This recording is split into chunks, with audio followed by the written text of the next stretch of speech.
I should know better. Forgive me. I lived in San Francisco and then Berkeley, and I was out there for like almost 7 years. So I should have known that already by now too. Yeah, people from Oakland get a little sensitive, you know. Yeah, I know. Actually, Bay Area people in general, well, I guess Oakland included. So I will note that down on things to never say again. Thank you. Awesome. Yeah, so you're in Oakland doing your thing. What is it that you do for work? So I've been working in tech for a little over 10 years now. I started my career in finance, but Okay. for almost the last 6 years, I've been working in cybersecurity. In the last almost 3 years, I've spent that in cyber threat intelligence, which is a subdomain of cybersecurity. Wow. What like sparks a transition from finance to cybersecurity? Yeah, I kind of fell into finance when I was a teenager. Mhm. My uncle had one of those, I don't know if folks remember, those like credit repair like type companies. Yeah. And he Mhm. ran one of those out of his house. And during the summer, I would go work for him. And so I learned about like credit and mortgage and lending and stuff like that. And he like paid me as an employee. So I did that for years. And when it was time to like try to figure out what I wanted to do with my life, I was like, well, I already get paid to do this. So like maybe I should just keep it going. And I ended up working in commercial banking as an analyst, with my last role being at Bank of America as a credit quality analyst, which honestly was a interesting job. Like it was my job to like suspend people's credit, and they would never read our letters. So they would find out that their like line of credit was suspended when they tried to drop like 40K on an Escalade Oh and it didn't God. go through. Yeah, that is so tough. But what a like unique and fascinating experience with that. Like, I mean, I bet like you learned so much that just like set you up to be like such like a success with like your own finances. I'm sure you have friends who ask for and family ask for like advice, Yeah. opinions. Do Yeah, you I do my best. you have any advice for maybe people who are trying to build their credit or protect their credit or whatever it is? I try to keep it simple. Live below your means. Um, Save, obviously, have an emergency savings, but you also got to enjoy life. You know, you can't hoard money. I used to kind of be like that. It's important to, spend it. I think of money, I know people get like a little woo woo, but it's like Mhm. energy, right? Like it's meant to flow. It was designed to move. And Mhm. you can hoard it all you want, but like at what cost? Yeah. No, absolutely. I think like your relationship with money is so important. And I think Hmm. it's like first influence, right, based on like your upbringing and your family's relationship with money, how they talk about it, how they move through it. And then like then as you get into the workforce, like your own experience once you start making it, and then like once you make it, it's like, okay, well, I'm kind of the first in my family to have this amount of money now. What do I do with it? How do I make it work for me? How do I continue to increase it? So, um, Right. I I feel like definitely. that in itself, we could have a conversation, a whole seminar Yeah, on, right? breaking out of that mindset of kind of like the lack, like this is the most I can make, or this is the Mhm. most I'll ever have. I Yeah. gotta try to hold on to it. Like I had to do the Right. work to get out of that. And then Right. there's also the challenges of, like you said, being kind of the first person to make like any decent amount of money, not even necessarily a lot, but just enough Yeah. to sustain yourself. And then all of a Mhm. sudden you start having all these new responsibilities with families. Like I definitely help my family a lot. And it can be lonely too sometimes. Yes, no, absolutely. Yeah, new blessings come new responsibilities. Like it just Yeah, comes hand in hand all the time. But kudos to you for yeah, leading the way with that. But yeah, so you went from finances, which I mean, that sounded like a whole crazy journey in itself, and then you shifted cybersecurity. How did that yeah. happen? Yeah, so like I said, I kind of fell into finance. So it wasn't exactly like my dream, career, but it was making me money. I was able to take care of myself. I lived up in Sacramento. I originally went up there for college, but I actually didn't end up finishing. And I had a quick phase where I was like, I want to work in healthcare, but then I was like, none of that.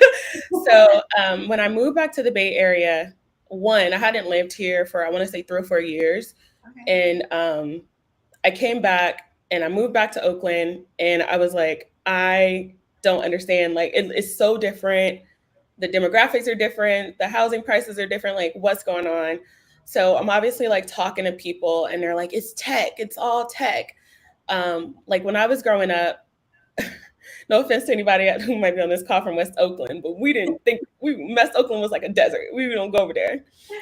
My grandfather actually lived over there, so I had to go, but that was like the hot spot to live. And I was like shocked. I was like, people want to live in West Oakland now? Like, what do you mean? So the first transition I made was from commercial banking. And I'm like, okay, well, I want to work in tech too. So I got a finance role at a tech company. And I don't know, just being around people who like enjoy building. It was a startup, so you wear many hats. I was given a level of autonomy that I never experienced at work before. In banking, it's very like you're here at 8, you take a break at 12. You know, it's by the minute. And it just wasn't like that. And I was like hooked immediately. After a few years working in finance at a couple different companies, I was like, oh, I think I want to do something different, like maybe something more technical. I tried to learn to code in Python, but I kind of found it boring, honestly. I was Wow. like, this would be my job every day. I don't know. But I would casually read cybersecurity news, and a couple big breaches had been in the news, like Target and another big one, I can't remember, maybe Home Depot. And I was just like, I could do this. These people are dumb. Like, I feel like these are obvious things to like prevent, like, I don't know. But it was just kind of like a hobby. And then about the next year, I was literally on vacation, and I was like, man, I want to do something different with my career. I don't know what I want to do. And I was like, maybe you should really like try to go for cybersecurity, like Yeah. really give it a shot and just like see where you land. And so I started talking to people and Googling and trying to just figure out how to get started. And I decided to pursue my first certification, Security Plus. It's an entry level certification, basically just saying like you understand the fundamentals of cybersecurity. I bought a book on Amazon, and I got good and like well with YouTube University. And Yes. I used that to study for that certification. But Wow. being me, a little impatient, and cybersecurity and finance have some overlap in terms of like being able to identify risk and stuff like that. Mhm. So I I started applying to jobs like while I was studying, and I was actually getting a lot of interviews. And one of the first interviews I got was at Twilio. So that's how I got into cybersecurity. Oh, that's an impressive like company for like your first job I know, doing that. right? That's really good. Yeah. Yeah, I was really fortunate. The role wasn't really super technical. It was working with enterprise Mhm. customers. And even though I didn't have as much direct cybersecurity, experience as maybe some of the folks on the team, I Mhm. came from a background of like program building and, like I said, finance, like being able to like make things operational is kind of the way I think about it. Like a Yeah. big part of one of my roles was I would consider it like operationalizing money. Like somebody gives you a bunch of money, but they want you to follow a set of rules to use it. Like, how do you build those Mhm. processes? And so that experience really came in handy because that team was only like a year old. And I was like, y'all don't got no processes. Like, y'all need to start writing stuff down. Like, have you heard of like a management system? Like, get on Jira Right. already. Like, Yeah. Oh my gosh. No, I totally get it. I'm a project manager and like a consultant. Like sometimes I come into these companies and I'm like, do you not have an SOP for this? How long have y'all been you didn't operating write without nothing it? down. What? Yeah. If like Yeah. that person leaves, what is everybody gonna do who like if you don't know the steps? Yeah, no, I Yeah. totally get And I it. know people like glamorize tech, and it can be glamorous, it has its days. But a lot of times you'd be surprised. Some of your favorite companies, like they don't have no processes, they don't have no rules. You just build the plane while you fly it. Like, Yeah. Oh my gosh. yeah. But yeah, that's pretty much how I got into cybersecurity. And then if you want to go on to how I got into cyber threat intelligence. Yeah, no, definitely. I mean, first, I just want to pause for a second right there and just like, applaud you for even making that transition. Like, I feel having the like mindset to even like, it's one thing to have the idea of like, oh yeah, I want to make the change, but then like actually doing things like on your own to take that initiative to like actually do it, like to casually read like newsletters or order a book or go on YouTube, right? And it's like, Yeah. and it's so easy to just get distracted with like spending your extra time with like watching Netflix and like going out with friends and doing those things, but to like take that seriously enough to be like, oh, I'm gonna like see where my interest takes me. And I think like it might start off as like just a small thought, but you've managed to be able to just like change it into a whole different like career trajectory. So I think that's like super impressive. It takes like a really special personality, I feel like, to be able to want to do that, to like have the commitment, the focus to do it. So yeah, definitely want to applaud you in that. Yeah, I mean, thank you. especially with cybersecurity, I can't even successfully avoid like one of the practice phishing emails they send me. So They're good. They're good. No, you're right though.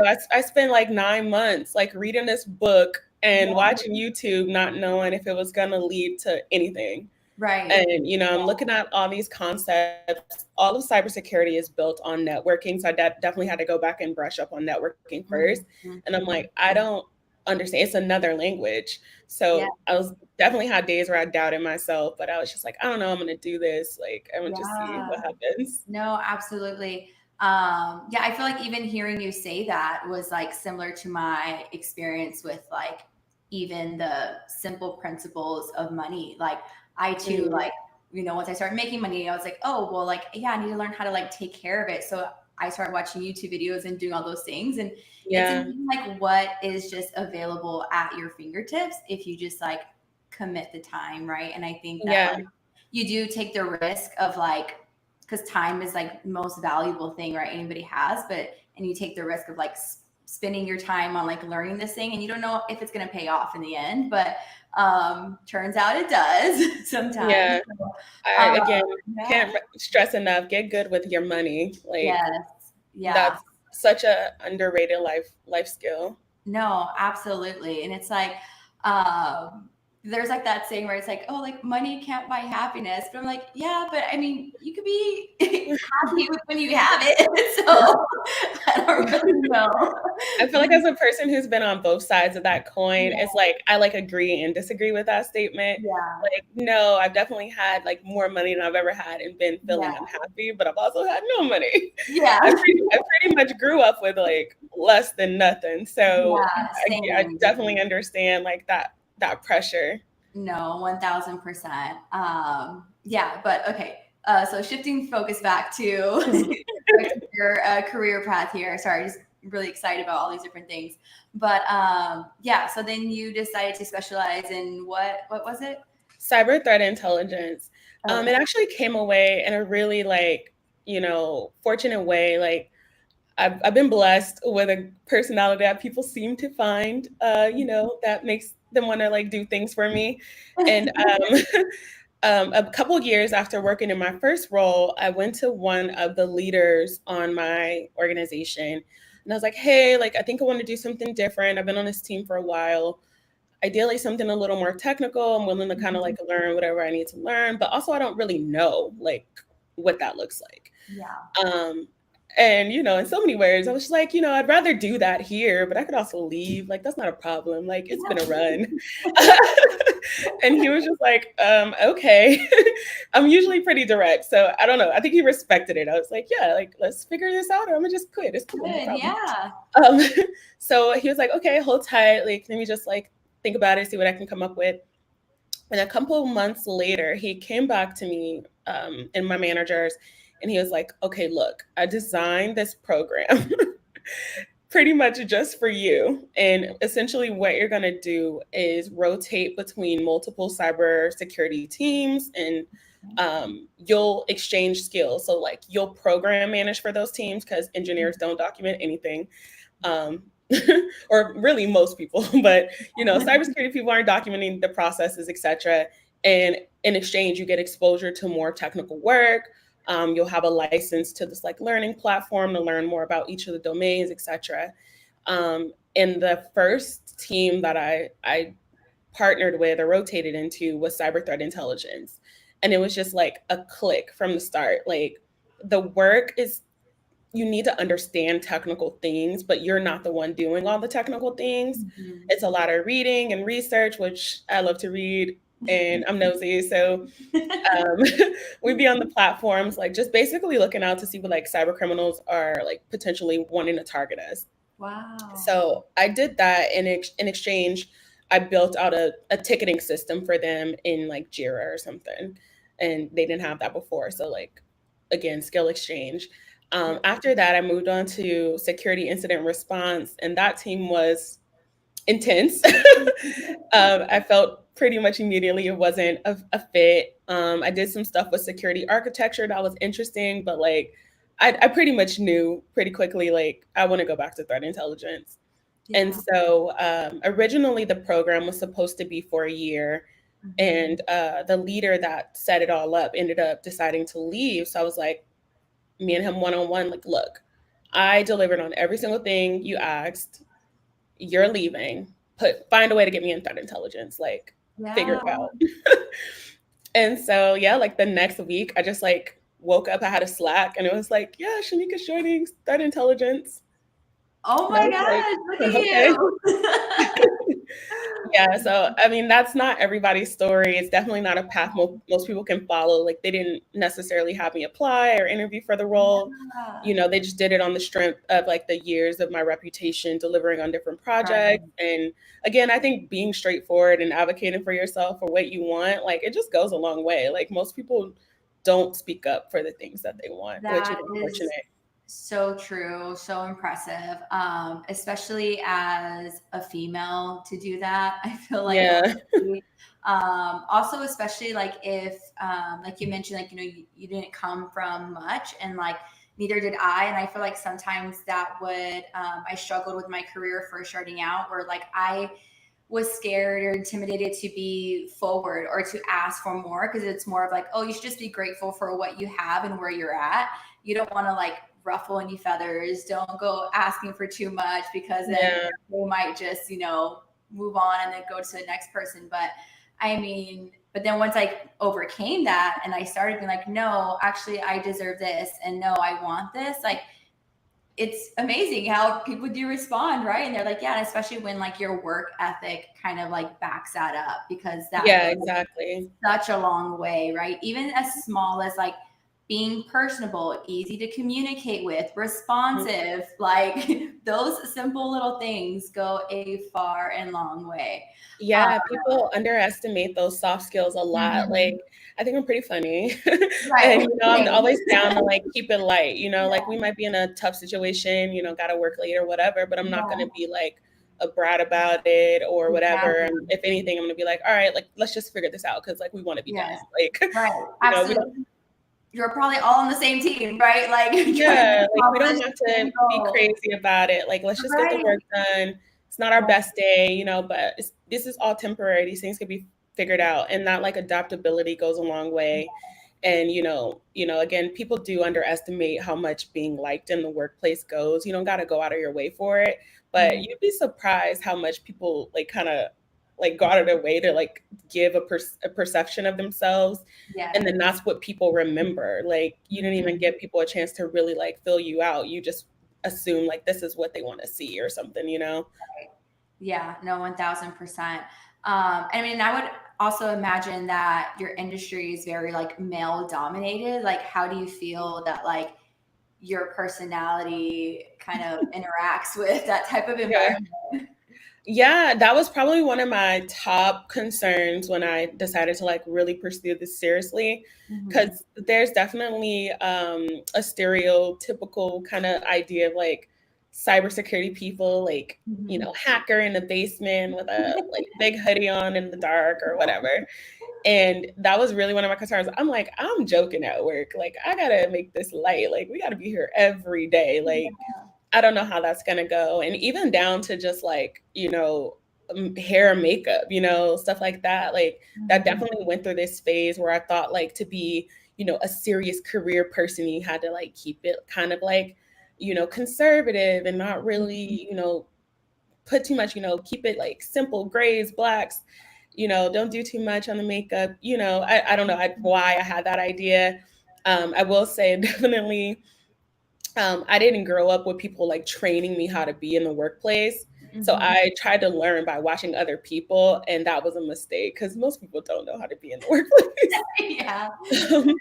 Yeah, but once I just was like, my philosophy is always like, it's not my job to carry the weight of like anybody else's like bias or opinion of me. Like, I'm Mhm. here to do a job. I try to do it well. I'm open to Mhm. learning. I'm cool if I make a mistake. Like, those things don't bother me. Yeah. But if, there's something about me that bothers you, that's just really not my concern. So I Right. have to do me.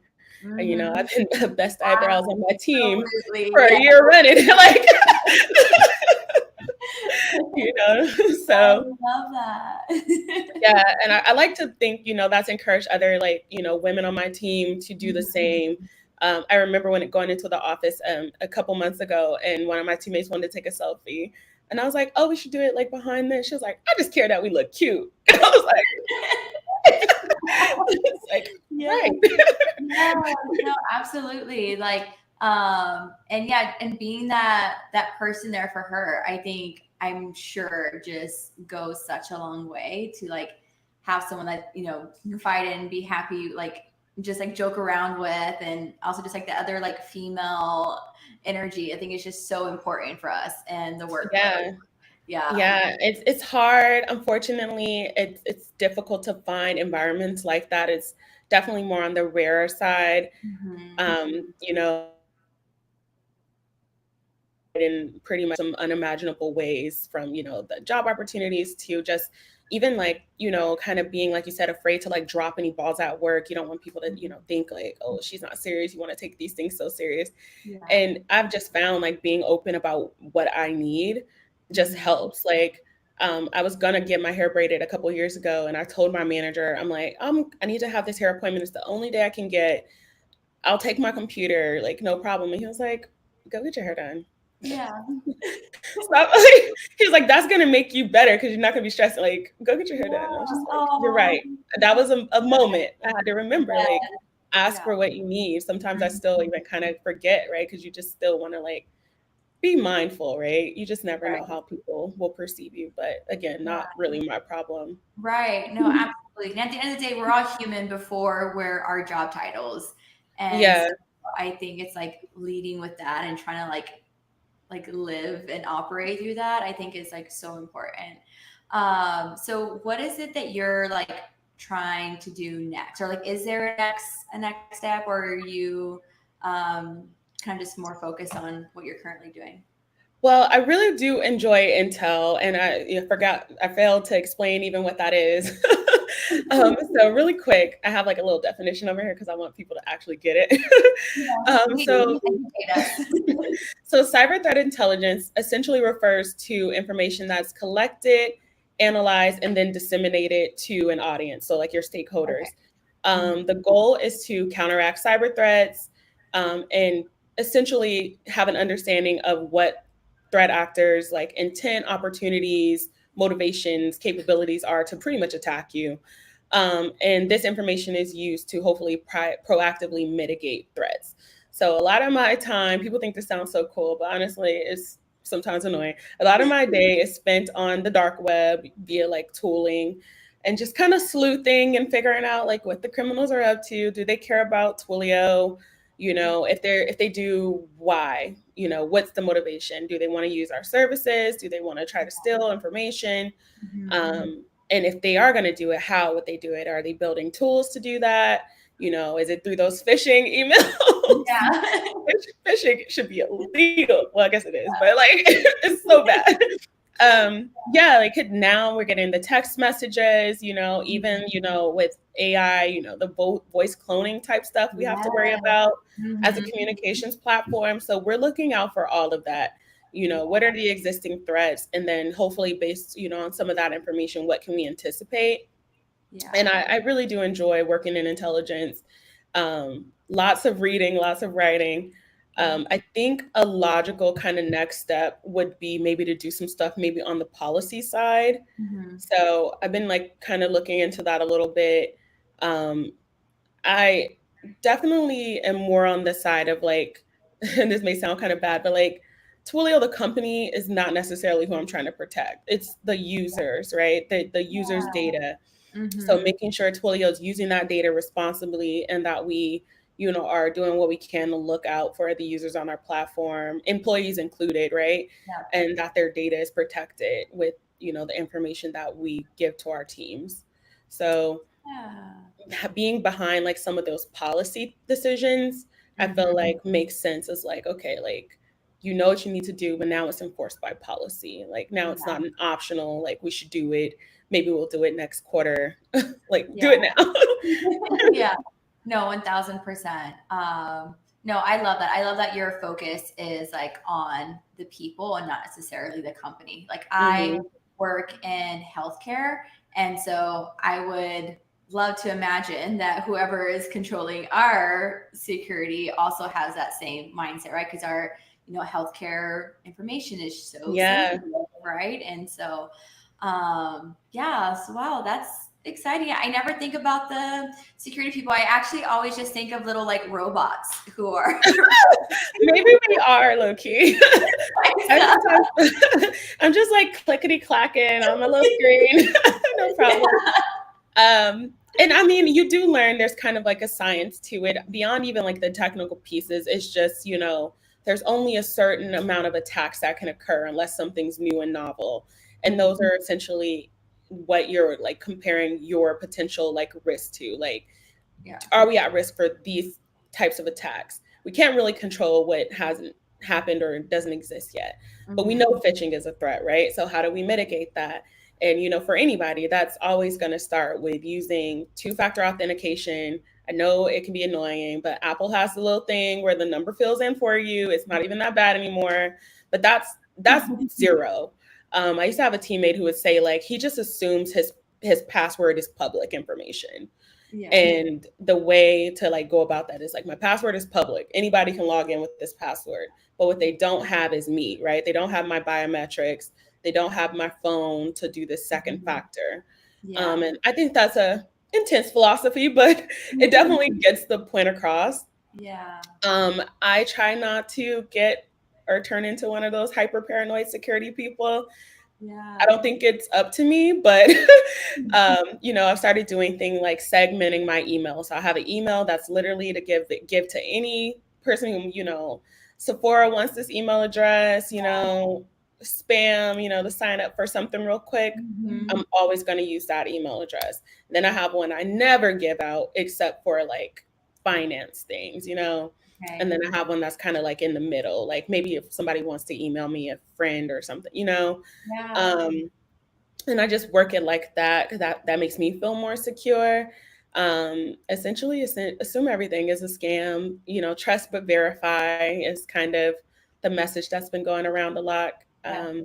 Because people don't understand, cybercrime is a multi-billion-dollar business. They do it because they're successful, and you would think Mhm. like, oh, little old me, they're not coming. Yeah, they want it all. Even you, That they want actually is you. what I think. Or sometimes I'm like, well, I mean, they probably already have all this information on me. So I'm like, if Russia really wants me, they would get me. Like, I don't think right. I can Yeah. fight like Like, the Russians or Iran or whatever, which is a big part of what we're looking out for, right? yeah. But they're so sophisticated. They change tactics and techniques often. And, sometimes I do wonder if what we do is even enough, but we try. Yeah. Oh man, I always think like criminals can be so smart if only they would use their smarts for the good. Yeah, Like, do like, something good. I just never understand that. Yeah, I mean, there are hacktivists out there, and they define good, right? Good can be Yeah. subjective, and Hmm. they do things to cause disruption a lot of time. Maybe they're not trying to steal anything, but they're Yeah. trying to disrupt something, and Okay. that can have unintended consequences. Like maybe they want to hack Amazon, but they're going to take down half the U.S. because we all run on AWS. Like so just different things, you know, happen that you're like, what is good, what is bad, and honestly, a big part of working in intelligence is not jumping to those conclusions, right? I'm Okay. literally just following the facts. Like, Yeah. I'm not gonna guess who I think. I'm gonna be like, oh, it must be Russia, it must be China. I'm gonna be like, based on the information I have, it appears to be China or of Chinese origin, and you know that information can change. This assessment can change. So Yeah. people, I think we do get on people's nerves. We never speak in absolutes. We're like more than likely, low confidence, moderate confidence, potentially. Yeah. Yeah. But I mean, that's probably, I mean, that truthfully is all that you could probably just assume and say, anyways. Yeah, I'm not gonna go to China and verify. Like, Yeah, exactly. Yeah. Yeah. and I'll maybe if I have enough, I'll pass it over to the FBI and let them investigate further. They're the only ones who can like arrest people, but I'm No, not the cops. I'm just literally. Shamika. Yeah. No. Yeah, 1000%. So you did mention how you had like the different email addresses, which I think is a great tip. Do you have any other like security tips for people? Like for instance, like as you were talking about that, I was already thinking like, man, like I use like the same 3 passwords, I think, for literally everything. I feel like that's probably a big no-no. Yeah. I just watched like this TikTok the other day. This guy was like, "Did you know that you can start a password with a number?" And I was like, "Oh, I've never thought of that. I always put the numbers at Yeah. the end." And once Yeah, you I think that's logical because most people read like left to right. So yes, and you think letters to numbers. So yeah, that makes a lot of sense. Definitely password reuse is like no, don't do that. Like it's it could get cracked in a place that you wouldn't even imagine, and it could be out there for years before you even figure it out. yeah, Google Chrome and I think a couple other like web browsers do some work, and even maybe Apple on the iPhone now do some work of like um, cross-referencing passwords with data dumps on the dark web. There's also the site Have I Been Pwned? You can always put your email address in there and see like if your email address and potentially the password combination shows up in a data dump. okay, That's a oldie but goodie. It's really effective. that is really But good. yeah, again, the password reuse, the best way you can combat that is to use a password generator. iPhone has one built in now. Mm-hmm. Use it. Yeah, you're never gonna remember it. You're never, but No, I'm use not. the generator, save Okay. it, and do your best from there. If you have to reset it, unfortunately, it's like worth it Yeah. versus, you know, somebody getting into your account. Because sometimes, you know, they're really smart. They do a lot of reconnaissance if they think they have a strong target. So the threat actor will be like, oh, I got Val's email, I got Val's password. And based on like this, it looks like Val might have an account at like Wells Fargo. Like, I Yeah. wonder if I I like put do. Val's You know email. that? I do No, have I didn't. See, it's easy. It's easy to infer these things from just a little bit Oh, of information people don't realize. I'm an easy And target. really they can put that email in and what they can do is be like forgot password and like they'll spam you with text until maybe you accept it and then they're like in.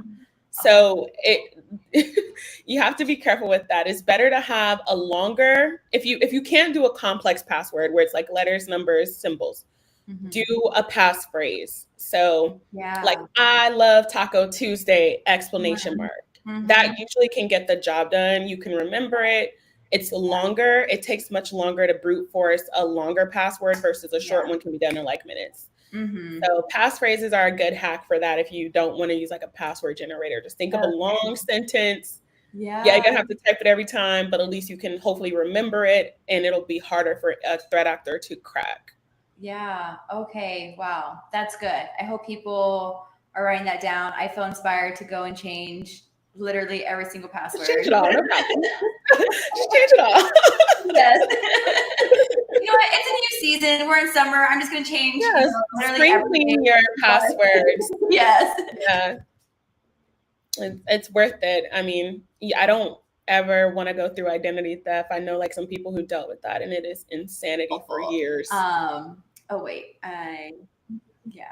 So cool. Okay, well, before we end our chat, I feel like there was so much more to like learn from you. So like, where can people get connected to you if they have like follow-ups to like your career or more like security tips and tricks? Yeah, I'm rarely on LinkedIn, but that's the first place to start. I try to check it like at least like a couple times a Yeah. month.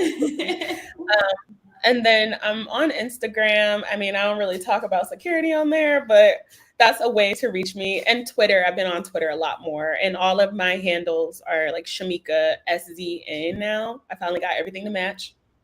Took years, but I finally got a handle that matches across the board. Yeah, I mean, it's an interesting field. You're right. There's so much you can get into. It provides for my life. So Yeah. I appreciate it.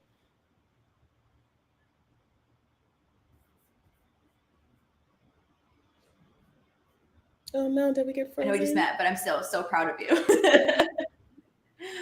Oh wait, okay, we're back. Okay, good. Yeah, well, yeah, like I said, this was so good. I think there's so much to like learn from you. Oh no. That you shared. And yeah, hopefully people will get connected with you soon. Thank you so much for taking the time to chat with us. I had so much fun learning more about you. Hopefully I'll be back in the Bay soon. I'm like always back and forth between there. So we'll have to do some sort of— me too. I'm disappointed we didn't even get into the jet setting, all my gallivanting, but it's fine. I know, right? Yeah. I know. I was very tempted to when we were talking about the money and about how you also like have to have fun. And I'm like, okay, let's just talk about having fun. Well, you must know one of my favorite hobbies is spending money. Yeah. I love to travel. I love luxury perfume, and yes. I just want to have a pleasurable, enjoyable life. So yes. Actually, speaking of that, before we go, I'm on the hunt for a new perfume. Do you have any recommendations? What do you like? What types of, like, how do you like to smell? Oh, I like clean, floral, kind of like elegant. Okay. Juliet, not a perfume. Juliet has a gun. Or we say Juliet has a pew pew on TikTok so you don't get banned. Not a perfume. That's the name, not a perfume. Clean, fresh, a little floral. A little more elevated, soft vanilla is actually one of my favorite perfumes. It's MFK, Mason Francis Kurkdjian. Gentle Fluidity Gold. I feel like it's a universal scent. I can't imagine that it wouldn't smell good on everybody, even though a lot of perfuming is your body chemistry as well. But it's a light, soft vanilla. It's like what I wear on like a plane. So I don't want to be like offensive, but I want to smell like cute. Yeah. Okay. Yeah. I be on the planes all the time. So I need that. Thanks for mentioning that. I'm gonna send you a message on Instagram to double check. Yeah. So everybody get connected to you. You have a lot to share. So thanks again for chatting with us. We'll see if we can do this again sometime soon. I still like. Yes. Thanks for having me. Just scratch the surface. So yeah, I'm an enigma and a Gemini, so you know. Well, happy belated birthday then. Thank you. Okay. Well, you take care. Have a good one. You too. Bye.